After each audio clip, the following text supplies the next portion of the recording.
ಅದು ಭಾರತದ ಸಂಸ್ಕೃತಿಯನ್ನು ನೋಡ್ಬೇಕಂತ. ಭಾರತದ ಸಂಸ್ಕೃತಿ ನೋಡ್ಬೇಕಾದ್ರೆ ಅದು ಕರ್ನಾಟಕದ ಸಂಸ್ಕೃತಿಯನ್ನು ನೋಡ್ಬೇಕಂತ. ಕರ್ನಾಟಕ ಸಂಸ್ಕೃತಿಯಲ್ಲಿ ನೋಡ್ಬೇಕಂತ ಹೇಳಿದ್ರೆ ಅದು ಇವತ್ತು ಬಿಜಾಪುರ ಜಿಲ್ಲೆಯ ಕೋಲಾರದ ಈ ಒಂದು ಪ್ರದೇಶಗಳಲ್ಲಿ ಹೇಳಲಿಕ್ಕೆ ನಾನು ಬಯಸ್ತೇನೆ.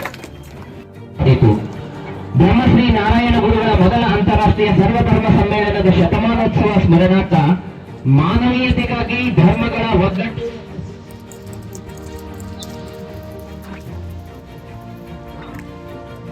ಇದೆ. ದಯವಿಟ್ಟು ಅವರು ಮಾಡಿರ್ತಕ್ಕಂಥ ಭಾಷಣ ರೋಮಾಂಚನ. ಅಂತಾರಾಷ್ಟ್ರೀಯ ಮಟ್ಟದಲ್ಲಿ ಖಾದರ್ ಅವರಿಗೆ ಇಂದಿನ ಈ ಸುಂದರ ಪ್ರಶಸ್ತಿ.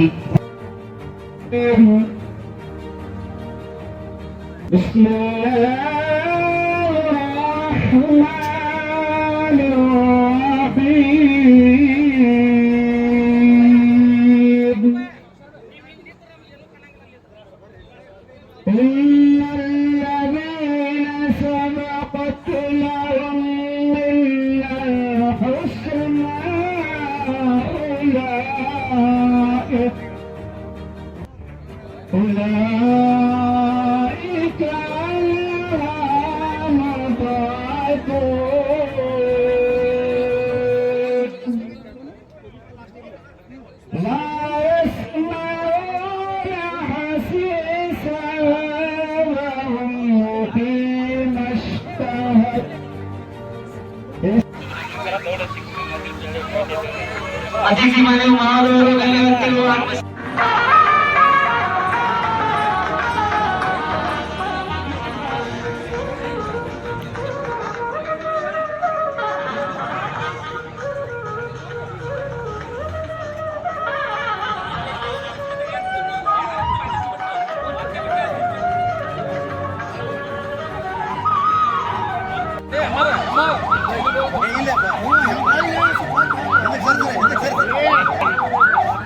ವೇದಿಕೆಯತ್ತ ಆಗಮಿಸುತ್ತದೆ.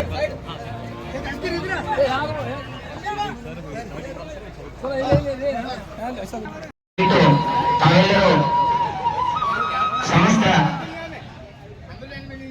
ವೇದಿಕೆಯ ಮೇಲೆ ಇರತಕ್ಕಂತಹ ಪ್ರೌಢಶಾಲೆಯ ಕಲಾವಿದ ಚಿತ್ರಕಲಾ ಶ್ರೀಯುತ ಸಲೀಂ ಮೈನುದ್ದೀನ್ ಟಾಂಗೆ ಇವರು ಈ ಗಣ್ಯಮಾನ್ಯರನ್ನ ಈ ಒಂದು ಆರ್ಟ್ ಎಕ್ಸಿಬಿಷನ್ ಕೇಳ್ಕೊಳ್ತಾ ಈ ಒಂದು ಭಾವೈಕ್ಯತಾ ಸಮಾರಂಭದಲ್ಲಿ ಶಾಂತಿಯ ಸಂದೇಶವನ್ನ ಸಾರಲಿಕ್ಕೆ ಕೇವಲ ಒಂದು ಪಾರಿವಾಳವನ್ನ ಖರ್ಚು ಮಾಡಿ ಶಾಂತಿಯ ಸಂದೇಶವನ್ನ ಸಾರುವ ಚಿತ್ರಗಳನ್ನು ರಚಿಸಿ ಸಾರ್ವಜನಿಕರಿಗೆ ಒಗ್ಗಟ್ಟಿಯಾಗಿ ಹಂಚುವ ಕಾಯಕದಲ್ಲಿ ತೊಡಗಿರ್ತಕ್ಕಂತಹ ಕೆಲಸವನ್ನ ಶಿಕ್ಷಕರಾಗಿರ್ತಕ್ಕಂಥ ಮೂಲತಃ ಬಿಜಾಪುರದ ಬನಹಟ್ಟಿಯವರಾದಂತಹ ಚಿತ್ರಕಲಾ ಶಿಕ್ಷಕ ಸಲೀಂ ಟಾಂಗೆ ಉಳಿದವರಿಗೆ ಮಾದರಿಯಾಗಿದ್ದಾರೆ.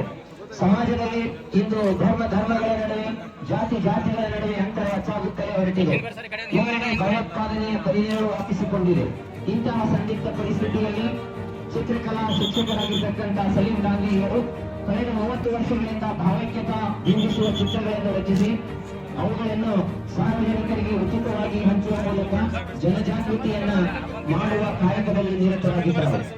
ಶ್ರೀಯುತರು ಬಾಗಲಕೋಟೆ ಜಿಲ್ಲೆಯ ಬನಹಟ್ಟಿಯವರಾಗಿರ್ತಕ್ಕಂಥವರು ಆರ್ಟ್ ಮಾಸ್ಟರ್ ಪದವಿಯನ್ನ ಪೂರೈಸಿರ್ತಕ್ಕಂಥವರು ಕೆಲವಸರಿಗೆ ಖ್ಯಾತಿಯಾದ ಕೋಲಾರದ ಸಿಕೆ ಅಭಿವೃದ್ಧಿ ಪ್ರೌಢಶಾಲೆಯಲ್ಲಿ ಚಿತ್ರಕಲಾ ಶಿಕ್ಷಕರಾಗಿ ಕಾರ್ಯನಿರ್ವಹಿಸ್ತಾ ಇದ್ದಾರೆ.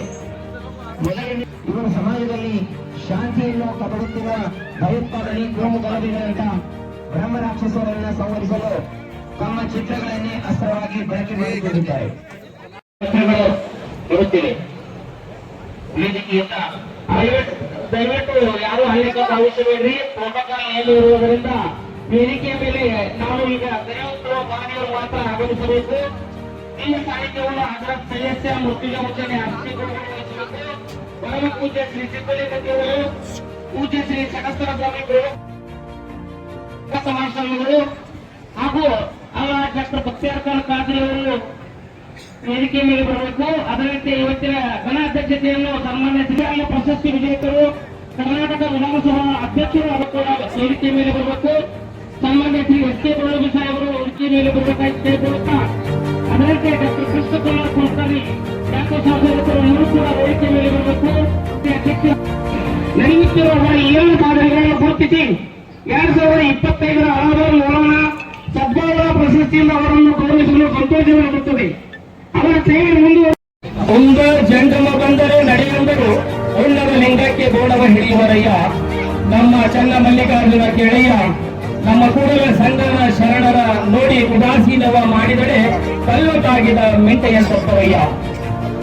ಧರ್ಮ ಸದ್ಭಾವನಾ ಸಮಾರಂಭದಲ್ಲಿ ಅನಾಥ ಮಕ್ಕಳ ಮುಂದೆ ನಿಮ್ಮ ಮಕ್ಕಳನ್ನ ಮುದ್ದಿಸಬೇಡಿ, ನಿಮ್ಮ ಮುದ್ದಿಸುವಿಕೆ ಮಕ್ಕಳಿಗೆ ಅವರ ತಂದೆ ತಾಯಿಯ ನೆನಪು ಮಾಡಿತು ಎಂಬ ಮಾನವೀಯತೆಯ ಸಂದೇಶವನ್ನ ಮನಕುಲಕ್ಕೆ ನೀಡಿರ್ತಕ್ಕಂತಹ ಮನಕುಲದ ಉದ್ಧಾರಕ ಮಹಾನ್ ಮಾನವತಾವಾದಿ ಹಜರತೆ ಮೊಹಮ್ಮದ್ ಮುಸ್ತಫಾ ಸಲ್ಲಲ್ಲಾಹು ಅಲೈಹಿ ವಸಲ್ಲಮರ ಬಾರಿಗಾಯ ಸಂದರ್ಭದಲ್ಲಿ ಕೋಟಿ ಕೋಟಿ ಕೋಟಿ ಕೋಟಿ ಕೋಟಿ ಕೋಟಿ ಸಲಾತು ಸಲಾಂಗಳನ್ನು ಅರ್ಪಿಸುತ್ತಾ ಇವತ್ತಿನ ಕಾರ್ಯಕ್ರಮದಲ್ಲಿ ಈ ಭಾಗದ ಅಣ್ಣ ಬಸವಣ್ಣನವರನ್ನ ಈ ಸಂದರ್ಭದಲ್ಲಿ ನನ್ನ ಮನದ ಅಂತರಾಳದಲ್ಲಿ ನೆನೆಯುತ್ತಾ 20ನೇ ಶತಮಾನದ ಸೂಫಿ ಸಂತ ಶ್ರೀ ಗುರು ಅಲ್ಹಾಜ್ ಶಾ ಮೊಹಮ್ಮದ್ ಅಬ್ದುಲ್ ಗಫಾರ್ ಕಾದ್ರಿ ಸೂಪರ್ ಸೀತಾ ರಹಮಾನ್ ಮೌಲಾನರವರ 32ನೇ ಉರುಸಿನ ನಿಮಿತ್ತವಾಗಿ 25ನೇ ಸರ್ವ ಧರ್ಮ ಸದ್ಭಾವನಾ ಸಮಾರಂಭ ಹಾಗೂ 20ನೇ ಅಲಹಾಬಾದ್ ಮೌಲಾನಾ ಭಾವೈಕ್ಯತಾ ಪ್ರತಿಷ್ಠಿತ ಪ್ರಶಸ್ತಿ ಪ್ರದಾನ ಸಮಾರಂಭ.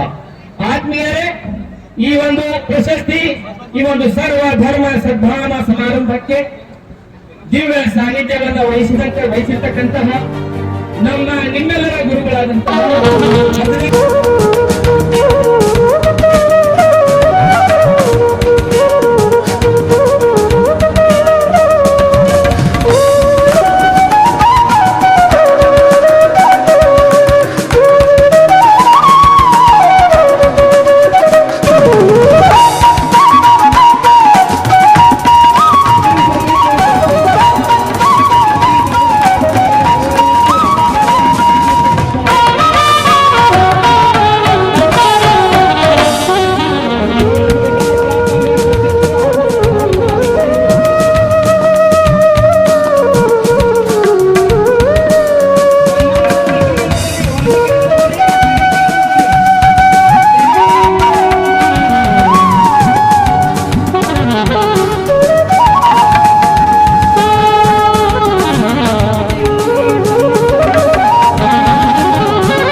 ಸಂಸ್ಕೃತಿಯನ್ನು ನೋಡ್ಬೇಕಂತ. ಭಾರತದ ಸಂಸ್ಕೃತಿ ಏನಿದೆ ನೋಡ್ಬೇಕಾದ್ರೆ ಅದು ಕರ್ನಾಟಕದ ಸಂಸ್ಕೃತಿಯನ್ನು ನೋಡ್ಬೇಕಂತ. ಕರ್ನಾಟಕ ಸಂಸ್ಕೃತಿಯಲ್ಲಿ ನೋಡ್ಬೇಕಂತ ಹೇಳಿದ್ರೆ ಅದು ಇವತ್ತು ಬಿಜಾಪುರ ಜಿಲ್ಲೆಯ ಕೋಲಾರದ ಈ ಒಂದು ಪ್ರದೇಶದಲ್ಲಿ ಹೇಳಲಿಕ್ಕೆ ನಾನು ಬಯಸ್ತೇನೆ. ಕರಾವಳಿಯ ಕೇರಳದ ಗಡುನಾಡಿನ ಕರಾವಳಿ ಪ್ರದೇಶದ ಮಂಗಳೂರಿನ ಯುವತಿಗಾದ ಇವತ್ತು ಬಿಜಾಪುರ ಜಿಲ್ಲೆಯ ಕೋಲಾರದ ಈ ಪ್ರದೇಶದಲ್ಲಿ ನಿಮ್ಮ ಪ್ರದೇಶದಲ್ಲಿ ಬಂದು ಮುಟ್ಟಿದೆ. ಅದು ನಿಮ್ಮ ಪ್ರೀತಿ ವಿಶ್ವಾಸವೇ ನಮ್ಮಲ್ಲಿ ತಂದು ನಿಲ್ಲಿಸಿದೆ ಅಂತ ನಾನು ಹೇಳಲಿಕ್ಕೆ ನಾನು ಬಯಸ್ತೇನೆ. ನಾನು ಪ್ರಪ್ರಥಮವಾಗಿ ಈ ಒಂದು ಕಾರ್ಯಕ್ರಮವನ್ನು 25 ವರ್ಷ ಹಿಂದೆ ಸ್ಥಾಪಿಸಿದಂತಹ ಎಲ್ಲ ನಮ್ಮ ಗೌರವ ಹಿರಿಯರಿಗೂ ಅದನ್ನು ಈಗಲೂ ಕೂಡ ಮುಂದುವರಿಸಿಕೊಂಡು ಬರುವಂತಹ ನೇತೃತ್ವ ವಹಿಸಿದಂತಹ ಭಕ್ತಿಯನ್ ಕಾರ್ತಿ ಅವರಿಗೆ, ಕುಲಕರ್ಣಿ ಅವರಿಗೆ, ಸಮಿತಿಯ ಸರ್ವರಿಗೆ ಎಲ್ಲರ ಪರವಾಗಿ ನನ್ನ ಅಭಿನಂದನೆ ಶುಭಾಶಯ ಸಲ್ಲಿಸಲಿಕ್ಕೆ ಬಯಸ್ತೇನೆ. ಯಾಕಂತ ಹೇಳಿದ್ರೆ ಎಲ್ಲಾ ಕಾರ್ಯಕ್ರಮ ಕೂಡ ಅದು ಈ ಸಮಾಜಕ್ಕೆ ಮತ್ತು ದೇಶಕ್ಕೆ ಕೊಡುವಂತಹ ದೊಡ್ಡ ಮಟ್ಟದ ಕಾರ್ಯಕ್ರಮ ಅಂತ ಹೇಳಲಿಕ್ಕೆ ನಾನು ಇವತ್ತು ಬಯಸ್ತೇನೆ. ಅದಕ್ಕಾಗಿ ನಾನು ಏನಾದ್ರು ಒಂದು ಮಾತಲ್ಲಿ ಹೇಳಬೇಕಾದ್ರೆ ನಿಜವಾದ ದೇಶ ಪ್ರೇಮ ಯಾವ್ದಂತ ಹೇಳಿದ್ರೆ ಈ ರೀತಿಯ ಸಮಾಜವನ್ನು ಕಟ್ಟುವಂತಹ ಭಾವೈಕ್ಯತೆ ಹಮ್ಮಿಕೊಳ್ಳುವುದೇ ಅದು ನಿಜವಾದ ದೇಶ ಪ್ರೇಮ ಅಂತ ನಾನು ಹೇಳಲಿಕ್ಕೆ ನಾನು ಇವತ್ತು ಬಯಸ್ತೇನೆ. ಯಾಕಂತ ಹೇಳಿದ್ರೆ ಭಾರತ ದೇಶದ ಶಕ್ತಿ ಯಾವ್ದಂತ ಹೇಳಿದ್ರೆ ಭಾರತ ದೇಶ ಶಕ್ತಿ ಭಾರತದ ವೈವಿಧ್ಯತೆಯಲ್ಲಿ ಏಕತೆ ಒಗ್ಗಟ್ಟೆ ಭಾರತದ ಶಕ್ತಿ ಅಂತ ಹೇಳಲಿಕ್ಕೆ ನಾನು ಇವತ್ತು ಭಾವಿಸ್ತೇನೆ. ಅದಕ್ಕಾಗಿ ನಾವೆಲ್ಲರೂ ಕೂಡ ಅರ್ಥ ಮಾಡಿಕೊಳ್ಬೇಕು.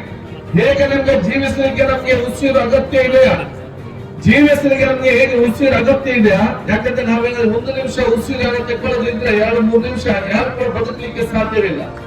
ಹೇಗೆ ನಮ್ಗೆ ಮನುಷ್ಯರಿಗೆ ಬದುಕಲಿಕ್ಕೆ ಉಸಿರು ಅಗತ್ಯ ಇದೆಯಾ, ಅದೇ ರೀತಿ ಭಾರತ ದೇಶ ಬದುಕಬೇಕಾದದ್ದು ಭಾವೈಕ್ಯತೆ ಮತ್ತು ಸೌಹಾರ್ದತೆ ಇದ್ರೆ ಮಾತ್ರ ಸಾಧ್ಯ ಅಂತ ಹೇಳಲಿಕ್ಕೆ ನಾನು ಇವತ್ತು ಬಯಸ್ತೇನೆ.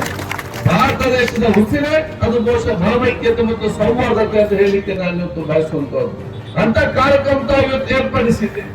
ಇವತ್ತಿನ ಕಾರ್ಯಕ್ರಮದ ಒಂದು ದಿವಸ ಕಾರ್ಯಕ್ರಮ ನಮ್ಗೆ ಒಂದು ಗೌರವ ಸನ್ಮಾನ ಮತ್ತು ಬೇರೆ ಬೇರೆ ಗೌರವ ಒಂದು ದಿವಸದ ಕಾರ್ಯಕ್ರಮ ಮಾತ್ರ ಅಲ್ಲ, ಇಲ್ಲಿ ನಡೆಸುವಂತ ಕಾರ್ಯಕ್ರಮ ಇದು ನಮ್ಮ ಮಣ್ಣಿನ ಸಂಸ್ಕೃತಿ ಪರಂಪರೆ ಆಚಾರ ವಿಚಾರಗಳನ್ನು ನಮ್ಗೆ ಹಿರಿಯರು ಕೊಟ್ಟಂತಹ ದೊಡ್ಡ ಮಟ್ಟದ ಪರಂಪರೆಯನ್ನು ನಾವು ಯುವ ಜನಾಂಗ ಮತ್ತು ವಿದ್ಯಾರ್ಥಿ ಸಮುದಾಯ ಮತ್ತು ಇನ್ನು ಹುಟ್ಟಿ ಬಂದ ಮಕ್ಕಳಿಗೆ ವರ್ಗಾಯಿಸುವಂತ ಒಂದು ಅರ್ಥಪೂರ್ಣ ಮತ್ತು ಒಂದು ಸುಂದರವಾದ ಕಾರ್ಯಕ್ರಮ ಅಂತ ನಾನು ಹೇಳಲಿಕ್ಕೆ ನಾನು ಇವತ್ತು ಬಯಸ್ತೇನೆ. ಹಾಗಾಗಿ ಎಲ್ಲಾ ಕಾರ್ಯಕ್ರಮ ಮುಖಾಂತರ ಭವಿಷ್ಯ ದಿನಗಳಲ್ಲಿ ನಾವೆಲ್ಲರೂ ಕೂಡ ದೊಡ್ಡ ಮಟ್ಟದ ಪ್ರೇರಣೆ ಶಕ್ತಿ ಸಮಾಜ ಯುವ ಜನಾಂಗ ಮತ್ತು ವಿದ್ಯಾರ್ಥಿ ಸಮುದಾಯಕ್ಕೆ ನಾವು ಆಗ್ಬೇಕಂತ ಹೇಳಲಿಕ್ಕೆ ನಾನು ಇವತ್ತು ಇಚ್ಛಿಸುವಂತವ್ರು. ಭಾವೈಕ್ಯತೆ ಮತ್ತು ಸೌಹಾರ್ದತೆಗೆ ಮಾತಾಡಬೇಕಾದ್ರೆ ನಮ್ಗೆ ಬಹಳಷ್ಟು ಇವತ್ತು ಮಾತಾಡ್ಬೋದು. ಆದ್ರೆ ಸಮಯದ ಅಭಾವ ಇದ್ದ ಕಾರಣ ಕೆಲವು ವಿಚಾರ ಹೇಳಲಿಕ್ಕೆ ನಾನು ಇವತ್ತು ಇಚ್ಛಿಸುವುದು. ಎಲ್ಲಾ ಧರ್ಮದ ಸಂದೇಶ ಕೂಡ ಪ್ರೀತಿ ವಿಶ್ವಾಸ ಸೋದರತೆ ಅಲ್ಲದೆ ಬೇರೆ ಯಾವುದು ಕೂಡ ಇಲ್ಲ. ಎಲ್ಲಾ ಧರ್ಮದ ಮಹಾಪುರುಷರ ಸಂದೇಶ ಕೂಡ ಸೋದರತೆ, ಸಮಾನತೆ, ಪ್ರೀತಿ ವಿಶ್ವಾಸ, ನೆಮ್ಮದಿಯ ಜೀವನ ಸಾಗಿಸುವುದೇ. ನಾವು ನೆಮ್ಮದಿಯಿಂದ ಬದುಕಬೇಕು, ಇನ್ನೊಬ್ಬರ ನೆಮ್ಮದಿಯ ವಾತಾವರಣ ನಿರ್ಮಾಣ ಮಾಡಬೇಕು. ಇದು ಎಲ್ಲಾ ಧಾರ್ಮಿಕದ ಒಂದು ದೊಡ್ಡ ಮಟ್ಟದ ಸಂದೇಶ ಅಂತ ನಾನು ಹೇಳಲಿಕ್ಕೆ ನಾನು ಇವತ್ತು ಇಚ್ಛಿಸುವಂತದ್ದು. ಅದಕ್ಕೆ ನಮ್ಮ ಮುಖ್ಯ ಉದ್ದೇಶ ಏನಿರ್ಬೇಕಂತ ಹೇಳಿದ್ರೆ ನಾವು ಎಷ್ಟು ವರ್ಷ ನಾವು ಬದುಕುತ್ತೇವೆ ನಮ್ಗೆಲ್ಲ ಯಾರು ಕೂಡ ಗೊತ್ತಿಲ್ಲ. ನಾವೆಲ್ಲರೂ ಕೂಡ 100 ವರ್ಷ ಬದುಕಬೇಕಂತ ಹೇಳಿ ಎಲ್ಲವೂ ಕಾಲ ದೇವರ ಜೊತೆ ನಮ್ಮ ಪ್ರಾರ್ಥನೆ. ಅದು ನಮ್ಗೆ ಯಾರಿಗೆ ಗೊತ್ತು? ಇವತ್ತಿದ್ದಲ್ಲಿ ನಾವು ಇರುವುದಿಲ್ಲ. ನಾವು ಇಂತಹ ಸಮಯದಲ್ಲಿ ನಾನು ನಿಮ್ಮ ಎಲ್ಲಾ ಬರುವ ಸಮಾಜ ಮತ್ತು ಜೀವನದಲ್ಲಿ ಬರುವಂತ ಎಲ್ಲ ಕಷ್ಟಗಳನ್ನು ನಾವು ಎದುರಿಸಿಕೊಂಡು ನಾನು ನೆಮ್ಮದಿಯ ಜೀವನ ಸಾಗಿಸಬೇಕು ಮತ್ತು ಇನ್ನೊಬ್ಬನಿಗೆ ನೆಮ್ಮದಿಯ ಜೀವನ ಮಾಡಿಕೊಂಡ ವಾತಾವರಣ ನಿರ್ಮಾಣ ಮಾಡಬೇಕು. ಅದು ನಮ್ಮ ಧರ್ಮದ ಮುಖ್ಯ ಇವತ್ತು ಸಂದೇಶ ಆಗಿದೆ ಅಂತ ಹೇಳಿಕ್ಕೆ ನಾನು ಇಚ್ಛಿಸುವಂತದ್ದು. ಅದಕ್ಕೆ ನಾವು ಸರ್ವ ಧರ್ಮದ ಸರ್ವ ಕಾರ್ಯಕ್ರಮ ಹಮ್ಮಿಕೊಂಡು ಪರಸ್ಪರ ಮಹಾಪುರುಷ ಸ್ವಾಮೀಜಿಗಳ ನಮ್ಮ ವೇದಿಕೆ ಮೇಲೆ ಕರೆಸಿ ಎಲ್ಲ ಜಾತಿ ಧರ್ಮದ ಸ್ವಾಮೀಜಿಗಳ ಗುರುಗಳನ್ನು ಕರೆಸಿಕೊಂಡು ಪರಸ್ಪರ ಇವತ್ತು ಸಂಸ್ಕೃತಿ ಮತ್ತು ಪರಂಪರೆಯನ್ನು ಹಂಚಿಕೊಳ್ಳುವ ಮೂಲಕ ವಿಶ್ವಾಸ ಭರಿತ ಸಮಾಜ ಅಭಿವೃದ್ಧಿಯ ಕರ್ನಾಟಕ ಮತ್ತು ಬಲಿಷ್ಠವಾದ ಭಾರತವೇ ಈ ಒಂದು ಕಾರ್ಯಕ್ರಮದ ಮುಖ್ಯ ಗುರಿ ಅಂತ ನಾನು ಹೇಳಲಿಕ್ಕೆ ನಾನು ಇಚ್ಛಿಸ್ತೇನೆ. ಯಾಕಂತ ಹೇಳಿದ್ರೆ ನಾವು ಹುಟ್ಟುವಾಗ ನಮ್ಗೆ ಯಾರಿಗೂ ಕೂಡ ಹೆಸರು ಇರುವುದಿಲ್ಲ, ನಮ್ಗೆಲ್ಲರಿಗೂ ಕೂಡ ಉಸಿರು ಮಾತ್ರ ಇರ್ತದೆ. ನಾವು ಊರನ್ನು ಬಿಟ್ಟು ಹೋಗುವ ಸಂದರ್ಭದಲ್ಲಿ ನಮ್ಗೆ ಯಾರಿಗೂ ಕೂಡ ಉಸಿರು ಇರುವುದಿಲ್ಲ, ಹೆಸರು ಮಾತ್ರ ಇರ್ತದೆ. ಅಂತ ಶಾಶ್ವತವಾದ ಹೆಸರನ್ನು ನಾವು ನಿರ್ಮಾಣ ಮಾಡದೆ ನಮ್ಮ ಧಾರ್ಮಿಕ ಮತ್ತು ಲೌಕಿಕ ಶಿಕ್ಷಣ ಮುಖ್ಯ ಗುರಿ ಅಂತ ನಾನು ಹೇಳಲಿಕ್ಕೆ ನಾನು ಇವತ್ತು ಬಯಸ್ತೇನೆ. ನಾನು ಯಾವಾಗಲೂ ಮಾತು ಬಹಳ ಸ್ಪಷ್ಟವಾಗಿ ಹೇಳ್ತಾ ಇರ್ತೇನೆ. ನೋಡಿ, ದೇವರು ಒಂದು ಮನುಷ್ಯನ ಜೀವನ ಸಂಬಂಧದಲ್ಲಿ ದೇವರು ಯಾವುದೇ ತಾರತಮ್ಯವನ್ನು ಎಲ್ಲಿ ಕೂಡ ಮಾಡಲಿಲ್ಲ. ಸರ್ವಶಕ್ತ ದೇವರು ಒಂದು ಮನುಷ್ಯನ ಜೀವನ ಸಂದರ್ಭದಲ್ಲಿ ಯಾವುದೇ ಜಾತಿ ಮತ್ತು ವರ್ಗದಲ್ಲಿ ಒಂದೇ ಒಂದು ತಾರತಮ್ಯ ಎಲ್ಲಿಯೂ ಕೂಡ ಇಲ್ಲ. ಒಂದು ಮಕ್ಕಳು ಹುಟ್ಟುವಂತ ಸಂದರ್ಭದಲ್ಲಿ ಎಲ್ಲರ ಮುಖ್ಯ ಗುರಿ ಏನಂತ ಹೇಳಿದ್ರೆ ಮಗು ಬದುಕೋಬೇಕು, ತಾಯಿ ಬದುಕೋಬೇಕು, ಬೇರೆ ಬೇರೆ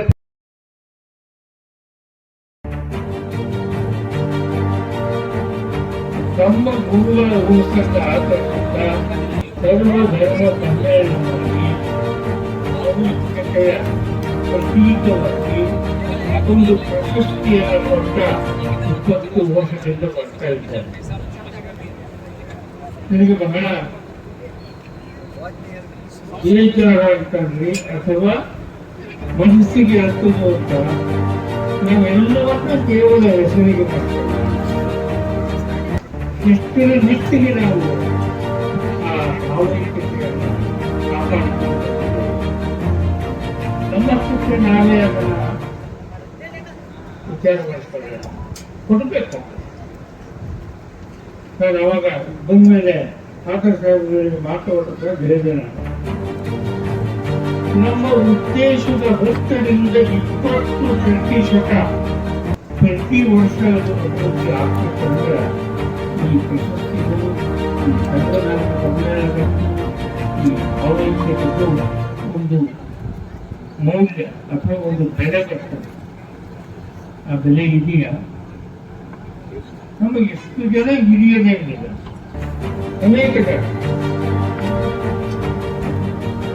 ದಾಸರು ಮಾನವ ಜನ್ಮ ದೊಡ್ಡದು, ಇದು ಹಾನಿ ಮಾಡಬೇಡಿ ಉತ್ತಪ್ಪದಲ್ಲ ಅಂತ ಹೇಳಿ ಈ ಜನ್ಮವನ್ನ ಇದರಲ್ಲೇ ಕಾದ, ಇದು ಒಂದೇ ಕುಲ, ಒಂದೇ ಮನುಷ್ಯ, ಇಲ್ಲಿ ಜಾತಿ ಮತ ಪಂಥ ಧರ್ಮ ಏನೂ ಸಂಬಂಧ ಇಲ್ಲ ಅಂತ ಮುಗಿಡಿ ಹೋಗಿ ನಾನು ಒಬ್ಬ ಹಿಂದೂ ಆಗಿದ್ದರಿಂದ ಹಿಂದೂಗಾದ್ರೆ ನಮಗೆ ಗೊತ್ತಾ 300 ವರ್ಷದ ಹಿಂದೆ ಪ್ರಸಿದ್ಧ ಭಾಗಶಃ ಆಗುವುದ 2ನೇ ಇಬ್ರಾಹಿಂ ಕೇಳಬೇಕು.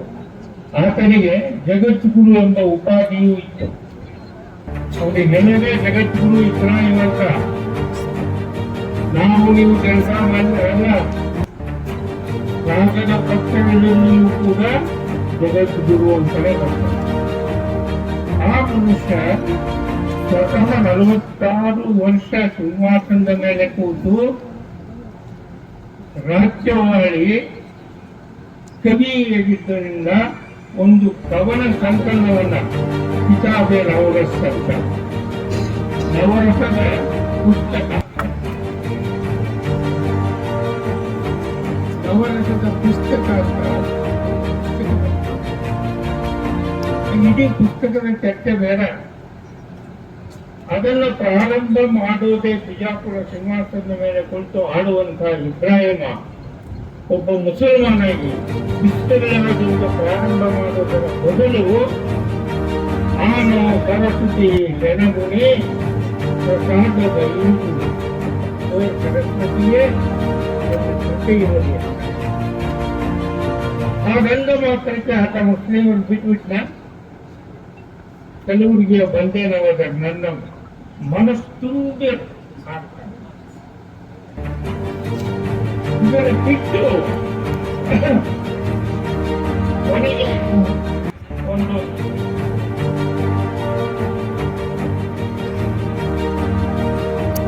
ಸಂದೇಶ ಹೋಗಿ ಭಾಷಾ ನ್ಯಾಡಿ ನಾಡಿ ಭಾವೆ, भाका न्यारी न्यारी भावे, कहाँ तुम कहाँ ब्राह्मण, संसार चाहे उत्सव भागनी को ही सरस्वती कन्न उपकरण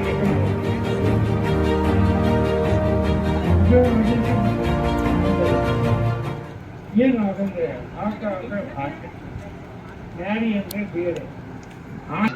ಶ್ರೀಯುತ ಯುಟಿ ಖಾದರ್ ಸಭಾಧ್ಯಕ್ಷರು, ಕರ್ನಾಟಕ